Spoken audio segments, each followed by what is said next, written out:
Assalamualaikum warahmatullahi wabarakatuh. Kembali lagi di channel YouTube saya. Kali ini kita akan membahas mengenai pendekatan intertekstual dalam novel dan film Perahu Kertas. Apa itu intertekstual? Kajian intertekstual menurut Kristeva dalam Martono 2009, prinsip yang paling mendasar dari intertekstualitas adalah seperti halnya tanda-tanda mengacu kepada tanda-tanda lain.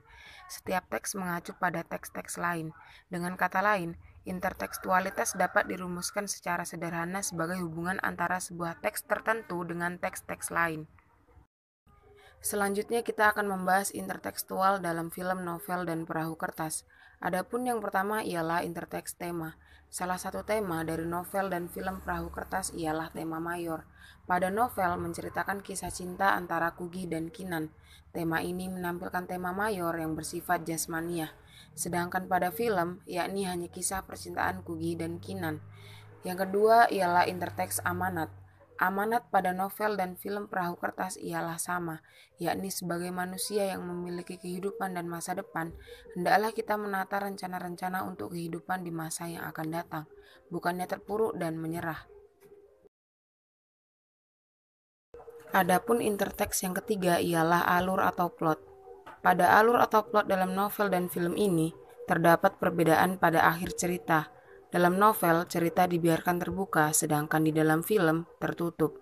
Digambarkan rangkaian peristiwa yang menyimpulkan setiap akhir kisah masing-masing tokoh. Yang keempat ialah interteks tokoh dan penokohan. Pada tokoh sentral atau utama ialah sama, yakni Kugy dan Kinan.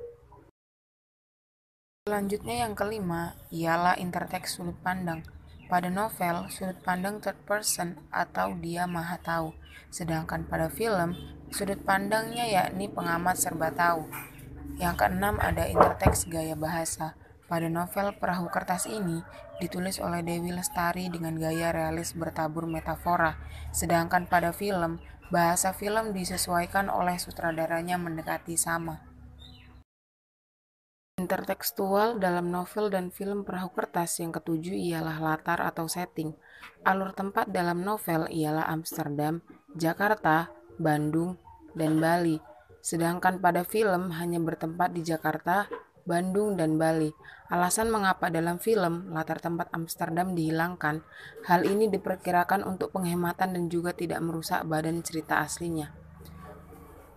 Waktu tahun pada novel yakni pada tahun 1999 sampai 2003, sedangkan pada film yakni pada tahun 2006. Pada alur sosial, novel dan film Perahu Kertas terdapat kesamaan, yakni sosial bawah, menengah, dan sosial atas. Intertekstual secara umum, novel dan film Perahu Kertas mempunyai unsur yang hampir sama meskipun jika dirinci keduanya sedikit berbeda. Misalnya adanya pengurangan peristiwa, penambahan peristiwa, atau pengubahan letak urutan peristiwa. Sedangkan perbedaan tokoh dan penokohan antara novel dan film Perahu Kertas lebih terletak pada penggambaran dan pengimajian. Begitu juga dengan penggambaran setting. Meskipun pengambilan gambar di film Perahu Kertas disamakan dengan novelnya, namun kekuatan narasi bahasa novel sepertinya sulit divisualisasikan dalam film. Secara sederhana, berdasarkan kajian interteks perbedaan cerita film dan novel, menunjukkan bahwa semua itu dilakukan dalam rangka fungsi. Tidak ada sebuah karya yang kosong tanpa makna. Semua dilakukan karena ada fungsi-fungsi yang memenuhinya. Fungsi-fungsi tersebut berangkat dari media dan konsumen yang berbeda. Film lebih berorientasi pasar dan menginginkan karya yang marketable. Selain itu, media, pembaca, dan situasi juga merupakan fungsi-fungsi yang membentuk wujud sastra tersendiri. Baiklah, sekian video dari saya. Terima kasih sudah menonton dan nantikan video-video saya selanjutnya. Wassalamualaikum warahmatullahi wabarakatuh.